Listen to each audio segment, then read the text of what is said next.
Hello everyone, इस video में हम एफकेट 1 का जो पेपर 2011 में हुआ था उसमें जो मैथ के क्वेश्चन पूछे गए थे, मैथ के वे सारे क्वेश्चन सोल्व करेंगे। ठीक है, तो चलिए वीडियो को शुरू करते हैं। फर्स्ट क्वेश्चन है, the ratio between two number is 3:4।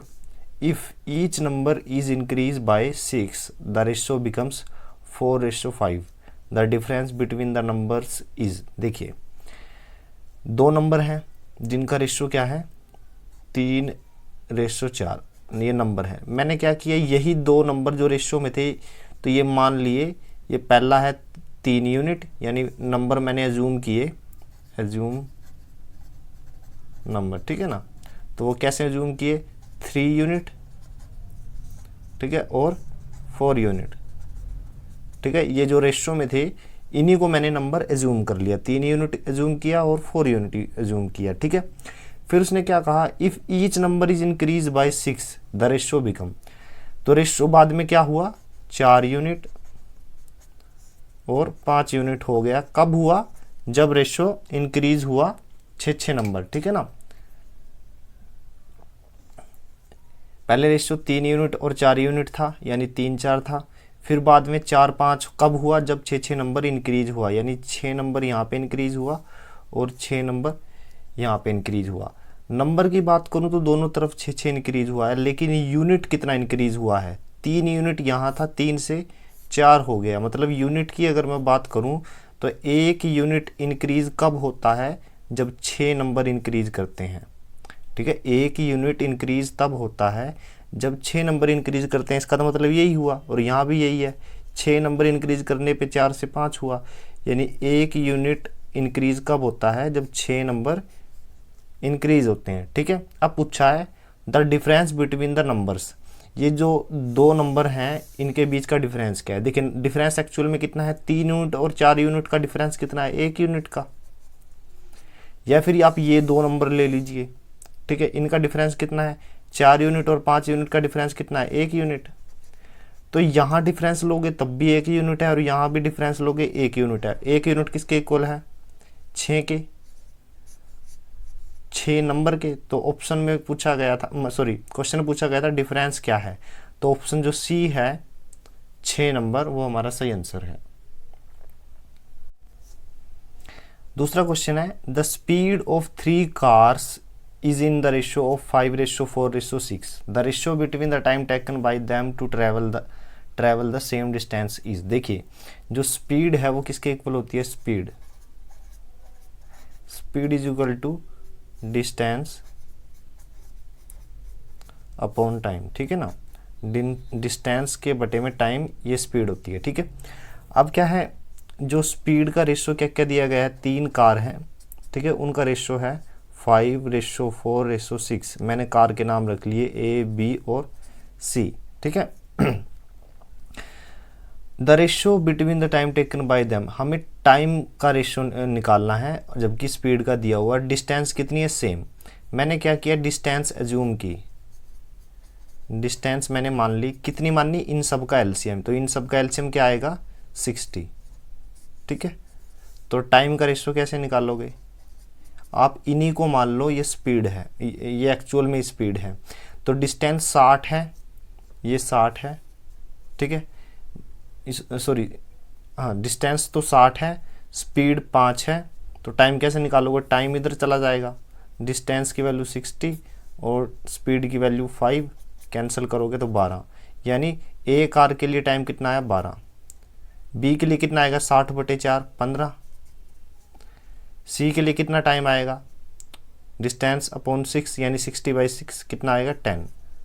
तो टाइम का रेशियो ये आ गया 12, 15 और 10, ठीक है। एक तरीका तो ये है। दूसरा तरीका क्या है, स्पीड का रेशियो दिया गया है, ठीक है, तो टाइम का रेशियो क्या होता है, इसका उल्टा होता है। एक तरीका तो ये था, आपने जूम कर लिया। एक दूसरा तरीका है, ये है टाइम का रेशियो, ठीक है, उल्टा होता है, ठीक है ना। स्पीड का जो रेशियो होगा टाइम का उसका उल्टा होगा। अब इसको कंप्लीट नंबर में करने के लिए किससे गुना करूंगा, एलसीएम ले लीजिए, 60, ठीक है ना। तो 60 अगर मैंने एलसीएम लिया तो इन सबको 60 से गुना कर दीजिए, तो कितना आएगा 12, 15 और 10, ठीक है ना, सेम रेशियो आ गया। आपको जो मेथड अच्छा लगे आप वो कर लीजिए। तो ऑप्शन जो डी है वो सही आंसर है। थर्ड क्वेश्चन है the price of a scooter and a TV are in the ratio of 7:5।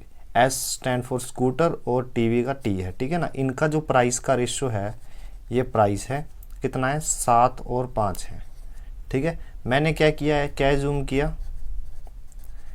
कि 7 यूनिट है और ये कितना यूनिट है, प्राइस 5 यूनिट, ठीक है। If the scooter cost 8,000 more than A TV set, अगर स्कूटर का प्राइस टीवी से 8,000 जो है वो ज़्यादा है तो टीवी का प्राइस बताइए। देखिए वैसे तो स्कूटर टीवी से कितना महंगा है, ये 7 यूनिट का आता है, ये 5 यूनिट का, 2 यूनिट महंगा है, ठीक है। बट स्टेटमेंट के अकॉर्डिंग ये कितना दिया हुआ है, 8,000 रुपये। इसका मतलब एक यूनिट कितना हुआ, एक यूनिट हो गया 2,000 डिवाइड में लेके जाओ 4,000 रुपये, ठीक है। एक यूनिट हुआ 4,000 रुपये के, ठीक है। हमसे पूछा है टीवी का प्राइस क्या है, टीवी का प्राइस है जी 5 यूनिट। एक यूनिट 4,000 रुपये है तो 5 यूनिट कितना होगा, 4,000 गुना 5 20,000 रुपये। तो ऑप्शन जो ए है वो सही आंसर है। नेक्स्ट क्वेश्चन है Samant bought a microwave oven and pay 10% less than maximum retail price, ठीक है। मान लीजिए जो मैक्सिमम रिटेल प्राइस है वो कितने रुपए है, 100 रुपये है। तो MRP मैंने अज्यूम किया 100 रुपये, ठीक है। तो इस 100 रुपये पे 10% लेस किया गया, यानी 10% का मतलब 100 रुपये पे कमी। तो 100 रुपये की चीज़ को कितने रुपए में परचेज किया गया, 90 रुपये में। PC क्या हो गया, परचेज कॉस्ट 90 रुपये, ठीक है ना। 100 रुपये की चीज़ को 10% में कम में खरीदा गया। फिर क्या है, ही sold it with 30% profit on his purchase cost, यानी इसके ऊपर उसने क्या किया, 30% लाभ पर बेच दिया। तो 90 रुपये पे जो 30% प्रॉफिट था वो निकालिए आप, तो वो कितना आएगा, 9 तिया 27, 27%, सॉरी 27 रुपीज़। 90 रुपये पे 27% प्रॉफिट कमाया, तो मतलब बेचा कितने का था, 90 प्लस 27 कितना होता है, 117 रुपये, ठीक है। अब स्टेटमेंट में पूछा क्या है, what percentage of profit did he earn on MRP। देखिए ये प्रॉफिट था 27 रुपये, 90 रुपये पे था, उसने MRP पे पूछा है, ठीक है। 100 रुपये की चीज़ को अगर आप 117 में बेचोगे तो 17 रुपये का प्रॉफिट होगा। 100 रुपये पे आप 17 रुपये कमा रहे हो, तो मतलब प्रॉफिट कितना है, 17%, ठीक है ना। तो ये हमारा आंसर है। तो ऑप्शन जो ए है वो सही आंसर है। नेक्स्ट क्वेश्चन है the difference between the cost price and selling price is 240, ठीक है ना। तो कॉस्ट प्राइस और सेलिंग प्राइस का डिफरेंस, ठीक है ना। सेलिंग प्राइस और कॉस्ट प्राइस का डिफरेंस कितना दिया हुआ है, 240, ठीक है ना। तो सेलिंग प्राइस ज़्यादा होगा तभी तो प्रॉफिट होगा, ठीक है ना। तो मैंने कॉस्ट प्राइस में से सेलिंग प्राइस नहीं घटाया, सेलिंग प्राइस में से कॉस्ट प्राइस घटाया, और वो उसका जो डिफरेंस है 240 का है, ठीक है। ये एक्चुअल में डिफरेंस को क्या बोलते हैं, प्रॉफिट, ठीक है। तो प्रॉफिट कितना दिया हुआ है, 240, और यही प्रॉफिट किस में दिया हुआ है, परसेंटेज में भी दिया हुआ है, ठीक है। ये 20% किसका है, देखिए प्रॉफिट जो होता है हमेशा कॉस्ट प्राइस पे होता है, ठीक है। तो ये 20% है कॉस्ट प्राइस का, CP का है, ठीक है। अगर मैं इसको 100% कर दूं तो कॉस्ट प्राइस की वैल्यू आ जाएगी। तो 100% कैसे करूंगा, दोनों तरफ 5 से मल्टीप्लाई करो, 5 से गुना करूंगा तो यहाँ पे कितना आएगा, 1200, ठीक है। और यहाँ पे कितना आएगा, 100%। 100% का मतलब ये CP की वैल्यू है, तो 1200 क्या है, CP। कॉस्ट प्राइस कितना आ गया, 1200 रुपये, ठीक है। हमसे पूछा क्या है, सेलिंग प्राइस बताओ। देखिए एक वस्तु, एक चीज़, कोई भी बॉडी, कुछ भी मैंने 1200 रुपये में खरीदी, मुझे प्रॉफिट कितना हुआ, 240 रुपये का। मुझे प्रॉफिट 240 का हुआ, मतलब मैंने बेची कितने में थी, वो जोड़ दीजिए दोनों, 1440 रुपये आ गया, ठीक है ना। 1440 जो है वो सही आंसर है, option B is the right answer. Next question है a trader mixes 26 kg of rice at 20 rupees per kg with 30 kg rice of another variety costing 36 per KG. देखिए, एक व्यापारी ने 26 किलोग्राम चावल को मिक्स किया जिसकी प्रति किलोग्राम कीमत 20 रुपये थी। किसके साथ मिक्स किया? 30 किलोग्राम चावल के साथ, जिसकी प्रति किलोग्राम कीमत कितनी है? 36 रुपये पर केजी। ठीक है, तो परचेज कॉस्ट उसका कितना रहा? देखिए, 26 किलोग्राम चावल थे और 1 किलोग्राम चावल की कीमत 20 रुपये थी। ठीक है, प्लस 30 किलोग्राम चावल के साथ मिक्स किया और जिसकी प्रति किलोग्राम कीमत कितनी थी? 36। इनको गुणा करके जोड़ोगे तो आपके पास आएगा 1600 रुपये। ठीक है, अब उसने क्या किया? If he sells the mixture at 30 rupees per KG his profit will be. देखिए, अब उसने सेलिंग प्राइस कैसे निकालोगे? उसने बेच दिया 1 किलो चावल 30 रुपये का, लेकिन चावल कितने किलो थे? 26 और 30 किलोग्राम, कितने हो गए? 56 किलोग्राम। यानी 1 किलोग्राम को उसने 30 रुपये में बेचा तो 56 किलोग्राम चावल थे। इनको गुना करोगे तो कितना आएगा? 1680। खर्चा उसका 1600 आया, बेचा उसने 1680 रुपये में। ठीक है ना, तो प्रॉफिट क्या आएगा? प्रॉफिट आएगा selling price minus purchase cost. ठीक है ना, तो कितना आ गया? 80 रुपये। ठीक है, प्रॉफिट परसेंटेज में कैसे निकालोगे? प्रॉफिट परसेंटेज में कैसे? प्रॉफिट डिवाइड में जो परचेज कॉस्ट है 1600 रुपये गुना 100, 20 से 2 16 पंजे 80, यानी 5% का क्या हुआ? प्रॉफिट। नेक्स्ट क्वेश्चन है, out of 1000 inhabitant of a town 60% are male of whom 20% are literate. Total कितने हैं? 1000। ठीक है, 1000 में से क्या है? 60% मेल है, तो 1000 का 60% कितना होता है? 600। ठीक है ना, 1000 इनहेबिटेंट्स हैं, 60% क्या है? मेल, यानी 60% कितना हुआ? 600, ये मेल है। तो बचे कितने? 40%। 40% क्या है? फीमेल है फिर, यानी 400।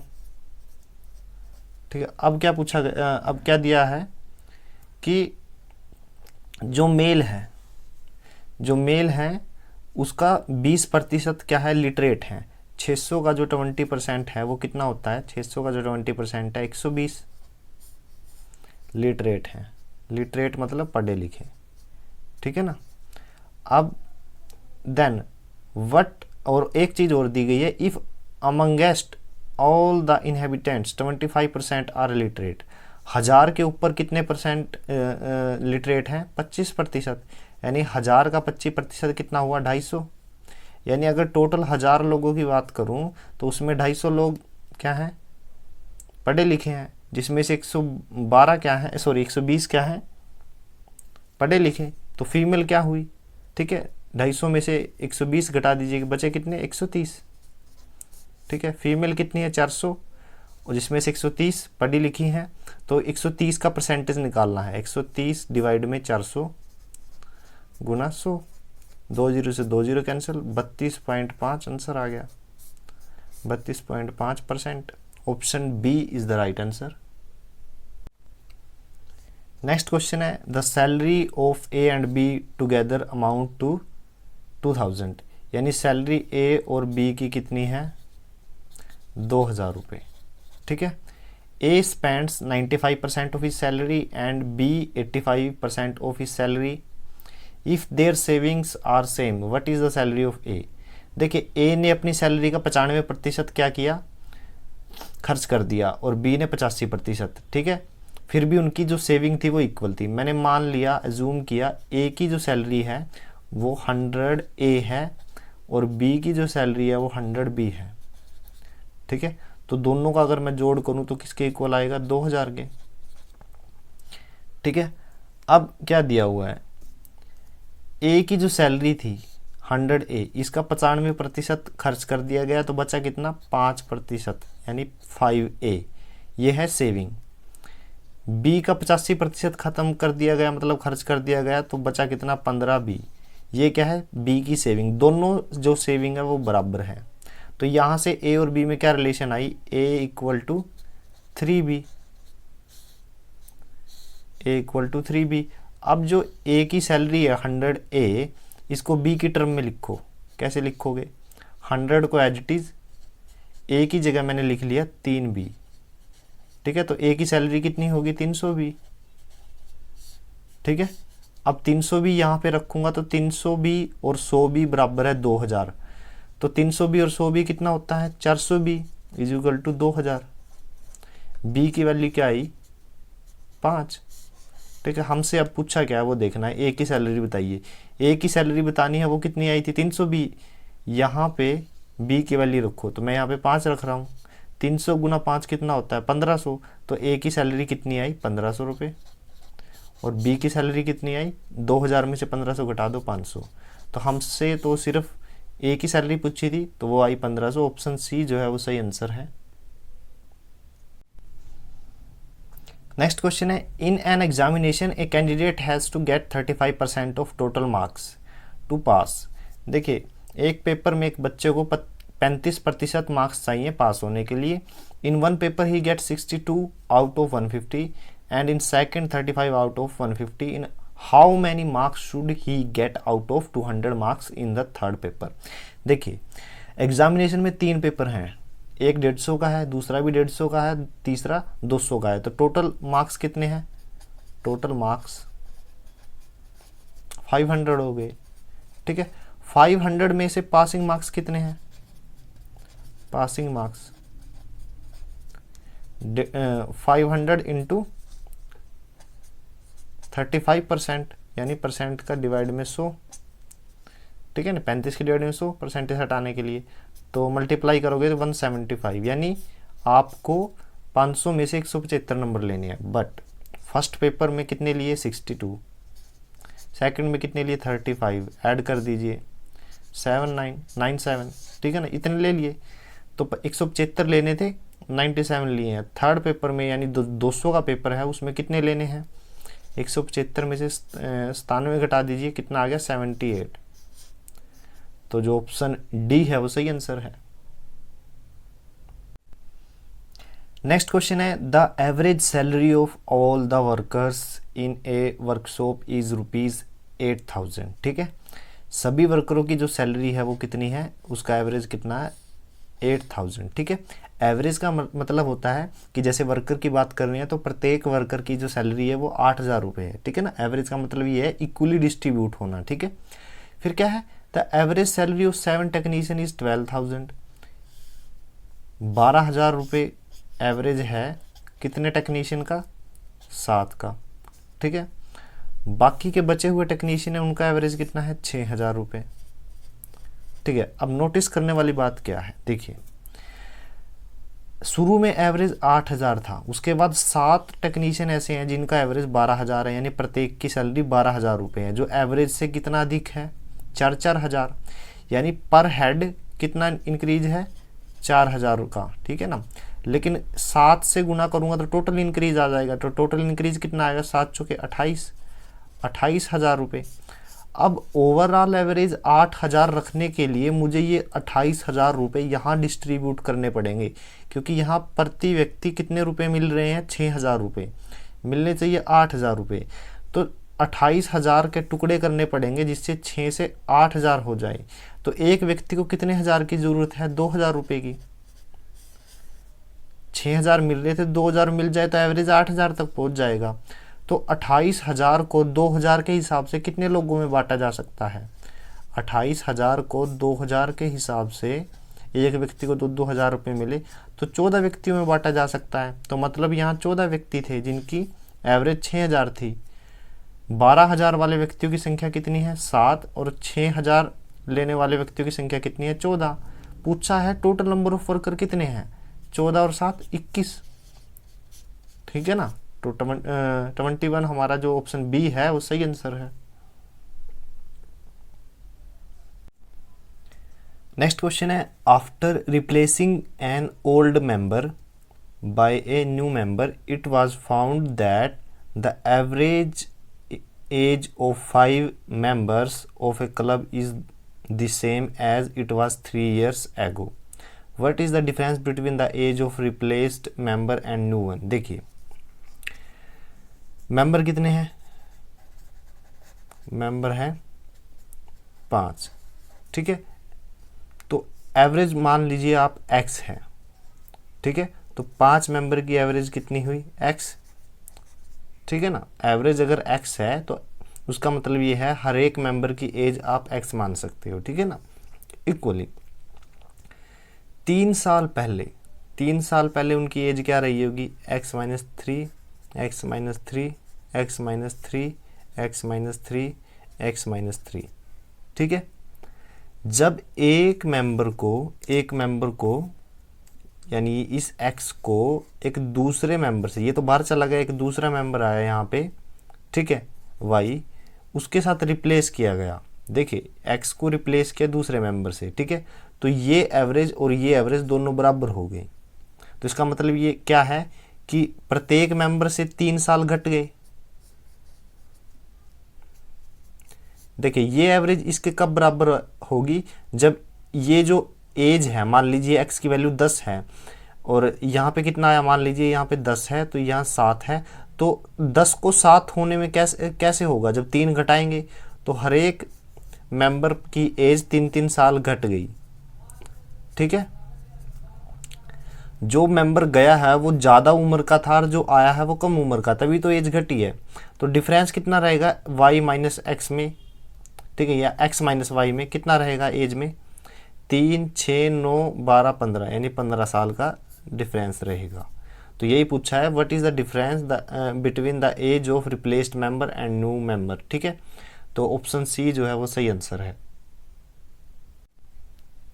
नेक्स्ट क्वेश्चन है the average age of 35 student in A class is 16। 35 student हैं, ठीक है, और उनका एवरेज कितना है 16, ठीक है। 35 स्टूडेंट का एवरेज 16 है। Out of these students the average age of 21 students is 14 year. 21 बच्चे ऐसे हैं 35 में से जिनका एवरेज कितना है 14 यानी 14, ठीक है। The average age of remaining student is, remaining student कितने बचे, 35 माइनस 21 यानी 14। 14 बच्चों का एवरेज हमें फाइंड आउट करना है, ठीक है। अब देखिए एवरेज यहाँ पे कितना है 16, यानी प्रत्येक स्टूडेंट की एज कितनी है 16। एवरेज का मतलब है इक्वली डिस्ट्रीब्यूशन, ठीक है ना, इक्वली डिस्ट्रीब्यूट हो। तो 35 स्टूडेंट में प्रत्येक स्टूडेंट की एज कितनी है 16। यहाँ पे 21 स्टूडेंट ऐसे हैं जिनकी एज 14 है, ठीक है। 16 14 माइनस कितना हुआ 2, हर एक स्टूडेंट की एज कितनी घट गई 16 से 14 हो गई, ठीक है, यानी 2-2 साल घटी है। कितने स्टूडेंट पे घटी है 21 स्टूडेंट पे, तो 21 गुना 2 माइनस के 42 हो जाएगा, यानी माइनस के 42 साल घट गई। अब ये माइनस के 42 साल यहाँ पे ऐड करने पड़ेंगे, तभी तो ओवरऑल एवरेज 16 बनेगी, ठीक है। तो कैसे ऐड करोगे, देखिए यहाँ पे शुरू में एवरेज 16 ही थी, ठीक है ना, ओवरऑल तो 16 मान के चल रहा हूँ। यहाँ पे ये 42 जो है साल यहाँ पे ऐड करने पड़ेंगे। तो 42 जो साल हैं वो मैं डिस्ट्रीब्यूट कर रहा हूँ 14 स्टूडेंट में, क्योंकि स्टूडेंट कितने हैं 14, 14 तो ये 42, हर एक स्टूडेंट को 3-3 साल मिलेंगे। शुरू में एवरेज 16 था, 3-3 साल और बढ़ गई, तो 14 स्टूडेंट का एवरेज कितना आया 19, ठीक है ना, क्योंकि 16 से यहाँ 14 था, 14 में 2 साल प्रत्येक स्टूडेंट के घटे, 21 स्टूडेंट थे, टोटल 42 साल घटे। ये 42 साल यहाँ जोड़ने पड़ेंगे, 16 पहले से ही एवरेज था और 42 के डिवाइड में 14 किया और 3 साल आए, 16 और 3 19। तो जो न्यू एवरेज आया है बचे हुए स्टूडेंट का, यानी रिमेनिंग स्टूडेंट का एवरेज पूछा था, वो कितना है 19 साल। तो ऑप्शन डी जो है वो सही आंसर है। नेक्स्ट क्वेश्चन है a boy was asked to multiply A number by 25। एक लड़के से पूछा गया कि वो मल्टीप्लाई करे एक नंबर को 25 से। तो मान लीजिए वो नंबर x है, तो 25 से गुना करूंगा तो 25x आएगा, लेकिन उसने गलती से instant he multiply the number by 52 and goat the answer 324 more than the corrected answer. तो उसने 25 से गुना करने की बजाय 52 से गुना कर दिया, तो नया नंबर क्या आया 52x। तो इन दोनों का जो डिफरेंस दिया गया है वो कितना है 52x माइनस 25x। डिफरेंस कितना दिया गया है 324, ठीक है। तो 52 माइनस 25 कितना होता है 27x, इक्वल टू 324, एक्स की वैल्यू कितनी आ जाएगी 12। 12 हमने क्या एक्स क्या माना था, जिससे मल्टीप्लाई करना है वो नंबर, ठीक है ना। तो वो नंबर कितना आया 12। तो ऑप्शन जो ए है वो सही आंसर है। नेक्स्ट क्वेश्चन है, a bonus of 1000 rupees is divided among 3 employees. ठीक है, 3 एम्प्लॉय हैं और उनको बोनस मिला है 1000 रुपये का और उसको डिवाइड करना है। Rohit gets twice the amount Sachin. R for Rohit, Rohit को कितने मिले, एस फॉर सचिन, सचिन के दुगने से। ठीक है, अब आगे देखिए, Sachin gets 1/5 of what Gagan gets. Sachin को कितने प्राप्त हुए, जो गगन को मिले हैं उसका 5वां हिस्सा। तो यहां से गगन की वैल्यू क्या आई, जी की वैल्यू 5s। ठीक है, how much amount does Gagan get, Gagan को कितने रुपए मिले ये हमें निकालना है। अब देखिए सिंपल है, रोहित, सचिन और गगन तीनों को कितने रुपए मिलने हैं, 1000 रुपये। रोहित की वैल्यू रख रहा हूं मैं यहाँ 2s, 1s पहले से ही है सचिन का, और जी की वैल्यू है 5s, वो किसके बराबर है 1000 के। 5 और 1 6 और 2 8, 8s किसके इक्वल हो गए 1000 रुपये के। ठीक है, तो s की वैल्यू क्या आई 125। ठीक है, हमसे पूछा है जी की वैल्यू निकालिए, जी की वैल्यू क्या है 5s, यानी 5 गुना 125 कितना आ गया 625। तो 625 रुपये जो है वो हमारा सही आंसर है, option B is the right answer. Next question है, in a 2 to 5 metre long yard, 225 metre long yard है जिसमें 26 tree are planted at equal distance, 26 पेड़ों को लगाया गया है जो इक्वल डिस्टेंस पे है। 1 tree being at each end of the yard, what is the distance between 2 consecutive trees. देखिए ये यार्ड है, ठीक है ना, तो ये कितना मीटर लंबा है 225 मीटर। ठीक है ना, इसके 2 एंड पे एक एक ट्री है। ठीक है, और भी ट्री लगे हुए हैं। ठीक है, कुल मिला के कितने हैं 26 ट्री। ठीक है, तो एक जो ये गैप है 2 ट्री के बीच में, ये एक तरह का सेगमेंट है। ठीक है ना, 2 ट्री जो हैं अलग अलग एंड पे हैं और 24 अंदर हैं, तो सेगमेंट कितने बनेंगे 25। ठीक है ना, तो सेगमेंट कितने बनेंगे, टुकड़े कितने बनेंगे 25। ठीक है, तो एक सेगमेंट की लेंथ कैसे पता चलेगी, 25 टुकड़े बने हैं 225 मीटर में, तो सेगमेंट की लेंथ कितनी है, segment length is equal to 225 divide में 25, 9 आ जाएगा। तो ऑप्शन जो डी है वो सही आंसर है। नेक्स्ट क्वेश्चन है, ए सम of 312 rupees is divided among 60 boys and some girls in such a way that each boy gets 3.60 rupees and each girl gets 2.40 rupees. The number of girls are, देखिए 312 रुपये हैं। ठीक है, 312 को divide किया गया कितने 60 बॉयज़ और जो है कुछ ना कुछ गर्ल्स हैं, एक्स गर्ल्स मान ली मैंने। ठीक है ना, 60 तो बॉयज़ हैं और एक्स गर्ल्स हैं। ठीक है ना, अब प्रत्येक जो बॉय है उसको कितने रुपए मिले हैं, प्रत्येक बॉयज़ को मिले हैं 3.6। अगर मैं गुना करूं और पता करूं कितने मिले हैं टोटल, 60 को 3.6 से मल्टीप्लाई करेंगे तो मेरे पास आएगा 216। ठीक है, और यहाँ पे देखिए आप, प्रत्येक गर्ल्स को कितने मिले हैं 2.4। ठीक है, अब 312 टोटल थे, 216 लड़कों को मिल गए, तो 312 माइनस 216 कितना आया 96। तो 96 किन को मिले हैं, गर्ल्स को। एक गर्ल्स को, एक लड़की को 2.4 रुपीज़ मिले हैं और टोटल रुपीज़ 96 मिले हैं। तो नंबर ऑफ लड़कियां कैसे काउंट करोगे, 96 डिवाइड में 2.4, तो कैंसिल करने पे आएगा 40। तो जो गर्ल्स हैं वो कितनी है 40। तो ऑप्शन जो सी है वो सही आंसर है। नेक्स्ट क्वेश्चन है the value of question marks in the equation. ये इक्वेशन है, इसमें क्वेश्चन मार्क्स की वैल्यू फाइंड आउट करनी है। बिल्कुल ईजी था। देखिए लेफ्ट हैंड साइड में 365.089 दिया हुआ है, ठीक है, माइनस क्वेश्चन मार्क्स को मैं x मान रहा हूँ, plus 89.72 that is equal to 302.35, ठीक है ना। ये वैल्यू है। x को क्या करिए राइट हैंड साइड में लेके जाइए, और ये जो नंबर राइट हैंड साइड है इसको क्या करिए लेफ्ट हैंड साइड में लेके आइए। साइन चेंज हो जाएगा, माइनस एक्स यहाँ पे आके पॉजिटिव एक्स, और ये जो नंबर है ये पॉजिटिव का है, इधर आके नेगेटिव में।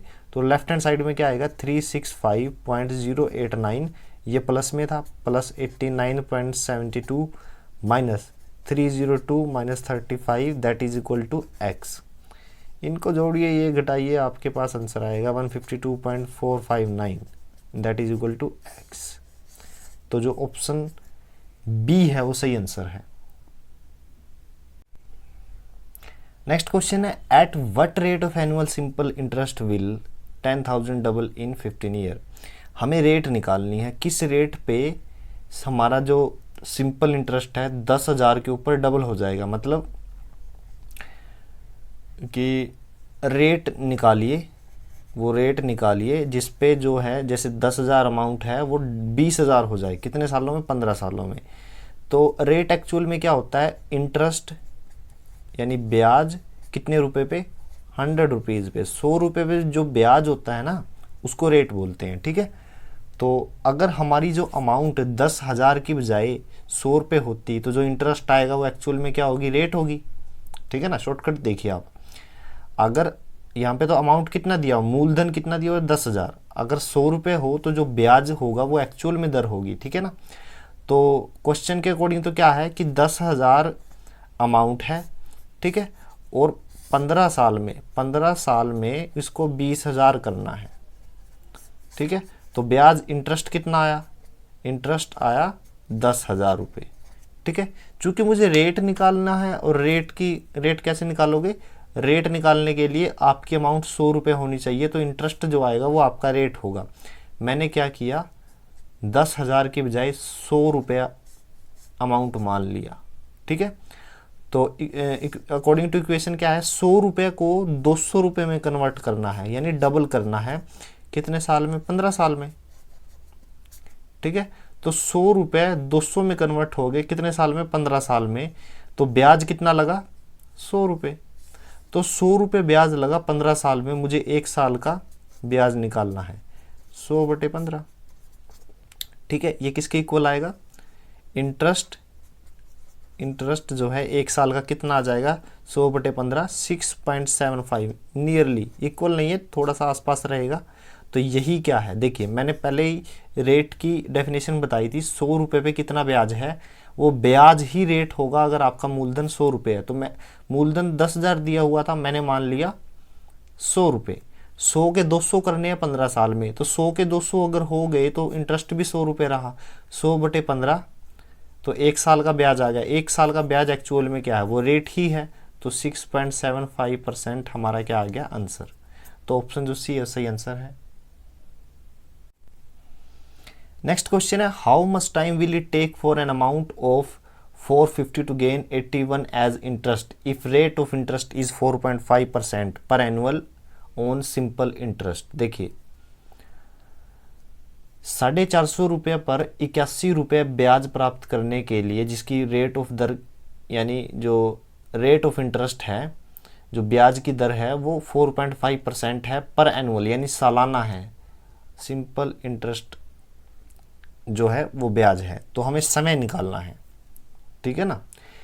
देखिए 4.5% क्या दिया हुआ है? इंटरेस्ट, सॉरी रेट दिया हुआ है। रेट का मीनिंग क्या है? इंटरेस्ट ऑन 100 रुपीज ईयरली, ठीक है ना। 1 साल का ब्याज 100 रुपये पे हमारी दर होता है, ठीक है। 100 रुपये पे ब्याज है 4.5, ठीक है। 450 पे कितना होगा? ठीक है, 4.5 गुना 4.5। अब ये 4.5 तो ये है, ये 4.5 कैसे आया? 450 100 का 4.5 गुना है, तो दोनों की गुना करेंगे तो क्या आएगा? 20.25, ठीक है। ये 20.25 रुपये 1 साल का ब्याज है। 1 साल में हमें ब्याज मिलेगा 20.25 450 रुपये पे। हमें ब्याज कितना लेना है? हमें ब्याज लेना है 81 रुपये। तो हमें इतना ब्याज प्राप्त करने में कितने साल लगेंगे, ये कैसे निकालोगे आप? 81 के डिवाइड में 20.25 कर दो, ठीक है। तो ये 4 पे कैंसिल हो जाएगा, ठीक है ना। तो 4 ईयर जो है यानी 4 साल हमारा सही आंसर है। तो option D is the right answer. Next question है 800 रुपीज बिकम्स 956। 800 रुपये 956 रुपये में बदल गए 3 सालों में, ठीक है। और उसके ऊपर कुछ ना कुछ रेट ऑफ इंटरेस्ट भी था। If the rate of interest is increase by 4%, what amount will 800 become in 3 year. देखिए 800 रुपये शुरू में थे और वो कन्वर्ट हो गए 956 रुपये में। तो ब्याज कितना लगा? 956 माइनस 800 156 रुपये।